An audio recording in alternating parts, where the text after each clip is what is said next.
This is a short reel.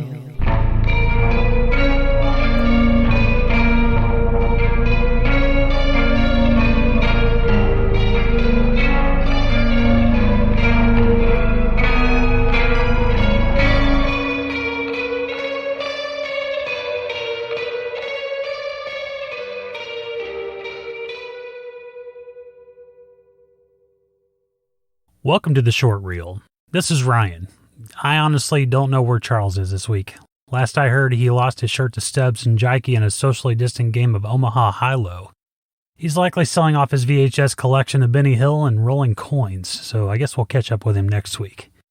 We've got a special episode this week with a couple of special guests, my son Dylan and my daughter Marley. We, along with my wife, who is also their mother for the record, made our first family trek to Tibb's Drive-In in Indianapolis on a very cold and rainy Mother's Day evening. It's a pivotal moment for drive-ins in our current COVID reality. With theaters being closed, drive-ins are making a sort of comeback. It's a great way to see movies and remain socially distant in the safety of your own car. Here's hoping we see a resurgence of this great pastime. Tibb's has been in business since 1967, opening as a single-screen theater and originally owned by United Artists. 2 more screens were added in 1972, and a 4th would come later. Tibb's was purchased last year by a couple named Marcy and John. It is the only remaining drive-in theater in the city of Indianapolis. To adapt to these troubling times, Tibb's came in with a strong game plan to keep everyone as safe as possible. For starters, they are operating at half capacity. They are leaving a full space between cars to allow for 15 feet of distance. Currently, no one is allowed to sit outside of their vehicles. The film's audio comes in through a dead frequency on your FM dial. Only 5 people are allowed in a restroom at a time. Their friendly staff keeps track of that for you. If you want to order concessions, you do so on an app called Fan Food. You place your order and they text you when it's done, and you pick it up at a window without having to enter the snack bar. It couldn't have been simpler or safer. We only had one mishap, something many people experience at drive-ins. Our car battery died, but a very kind staffer had a jump battery at the ready and started us back up. While it wasn't the best drive-in weather, it was still a great time and a great experience. But what did the kids think? Let's ask them. Here's my discussion with Dylan and Marley on the all-night drive-in picture show.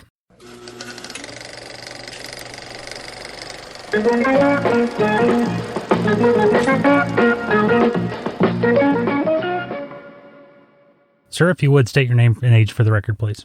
My name is Dylan Mason, and I am 14 years old.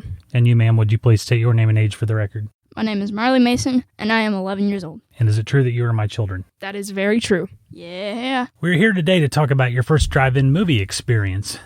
The theater had 4 screens, and the movie selections were Bloodshot and Fantasy Island on one screen, Onward and Call of the Wild on the second, Big Lebowski and Uncle Buck on the third, and Dirty Dancing and Ghost on the fourth. Marley, which movies did we see? We saw Dirty Dancing and Ghost. And have you ever seen these movies before? Yes, I have. Do you like these movies? Yeah, I like them pretty good. What about you, Dylan? Do you like those movies? I enjoy them very much. Very much. Good.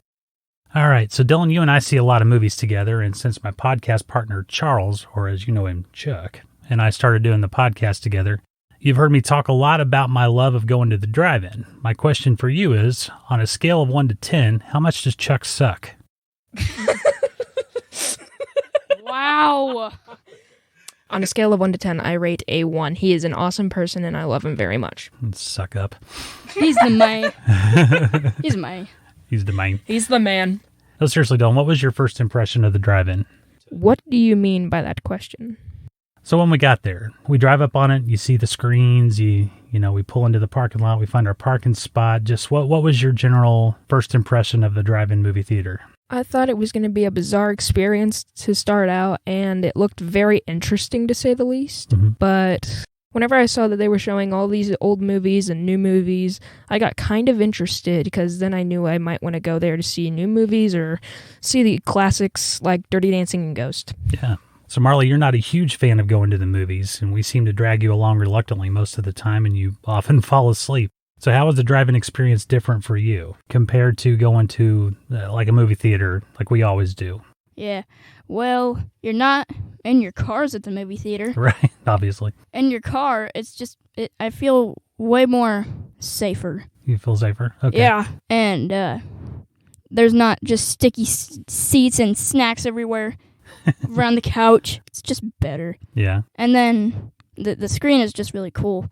And yeah, I wish we could sit on our cars or sit on balcony chairs, but the virus. So, Marley, you sat in the back seat with me for the first feature for Dirty Dancing. Is it weird watching a movie from inside a vehicle like that? Yeah, it's pretty weird. It's a little weird, but honestly, I thought it was more comfortable than a movie theater. Plus, you could talk during the movie, too, and you didn't have to worry about bothering the people around you, right? Yeah. Yeah. I can express my feelings. Yeah. We've all seen Dirty Dancing 100 times, probably, just because I really love the movie, and which is going to lose me a lot of cool points, I know. And then my wife, it's one of her favorite movies. Is my wife your mother? Yeah. Yes. Yes. Oh, okay. Yeah. I'm just checking. But yeah, we all really enjoyed Dirty Dancing. We kind of got to watch it and make comments about the movie and quote all of our favorite lines. What's your favorite lines from the movie? Sweet gherkins. Sweet gherkins. What about you, Dylan? If I had to say anything, it would probably be either hitting the pachanga or sweet gherkins. Once the restrictions are lifted because of the coronavirus and we're able to get out of the car and sit in lawn chairs, do you think you'll enjoy the experience even more? No, I think I'd experience it a little more fun. Because the car, it can get crowded with 4 people in it. So we ran into a little bit of an issue, didn't we? Yeah. So Dylan, when we were there, we kept having to switch the car off and on because the windows were steaming up because it was very cold outside. And when you got 4 people in a car all breathing, you're going to fog up the windows. So at the end of the night, we only got to see about probably 3/4 of Ghost because our battery died. Yeah. Yeah, and that was a little unusual because Mom's new car has got all kinds of bells and whistles on it, and the lady had to come and give us a jump to get the car started. So I think next time what we're going to have to do is maybe bring a stereo and a Bluetooth speaker and hook that up instead of hooking it up to the car, wouldn't you think? Definitely. Yeah. On the podcast, Dylan, I know you're a regular listener to the podcast. Yes. And we've covered a lot of movies so far.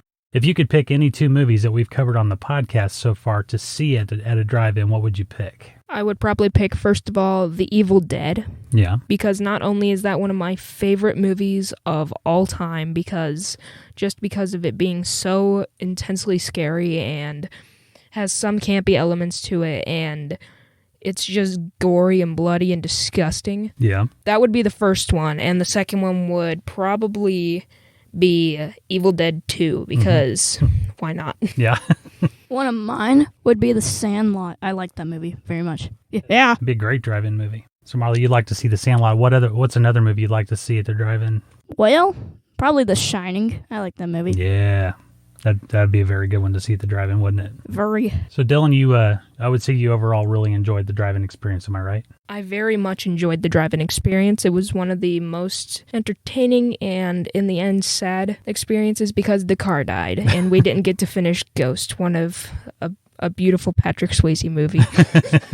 Beautiful. It's very gorgeous. It's very beautiful. Marley, what did you think? Would you like to go back to the drive-in again? Yeah, like to see a few movies, yeah. The Shining and The Sandlot, those are 2 vastly different movies, aren't they? Yeah, pretty much. Yeah.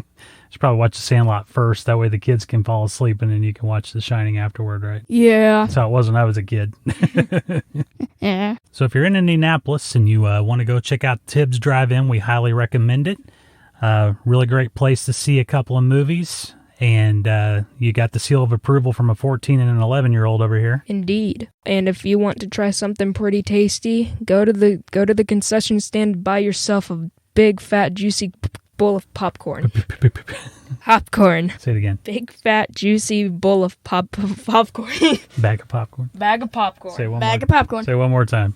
A big, fat, juicy bag of popcorn. Sometimes they'll even give you a bucket. Yeah. And a nice cold water or soda. Enjoy your experience at Tibb's Drive-In. Or maybe they'll give you a beer. I don't know if they sell beer or not, but if they do, that would be nice too. Yeah. Well, for me, not for you. Yeah. And enjoy the drive-in experience at Tibb's Drive-In.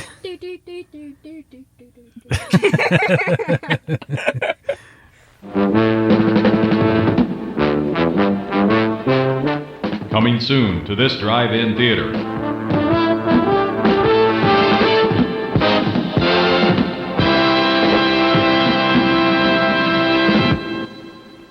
Next week, we're going to need a smaller boat as we take to the murky depths with piranha and barracuda. And for the record, Stubbs and Jikey couldn't beat me at Omaha High-Low if they teamed up with a trained badger we were playing in a hall of mirrors. Nebraska belongs to Hot Hand Charlie.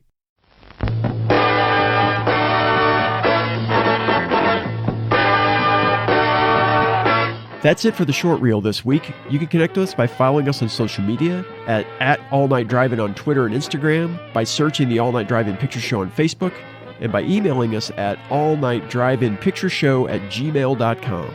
Please subscribe to and rate and review the show on Apple Podcasts or on your favorite podcatcher if possible. And more importantly, tell your friends. Sneaking your friends into the show in the trunk is definitely allowed at the All Night Drive-In Picture Show. I mean, Stubbs probably won't like it, but we'll cross that bridge when we come to it. So we'll see you next week on the All Night Drive-In Picture Show. Thanks for listening.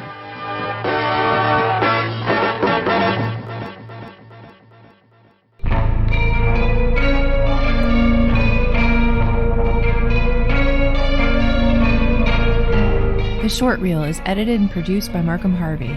Our theme song is by Burning Mirror and edited by The Night Watch. I'm your announcer, Lila Pseudonym. This has been a Clown Business Coalition production. Thank you and good night.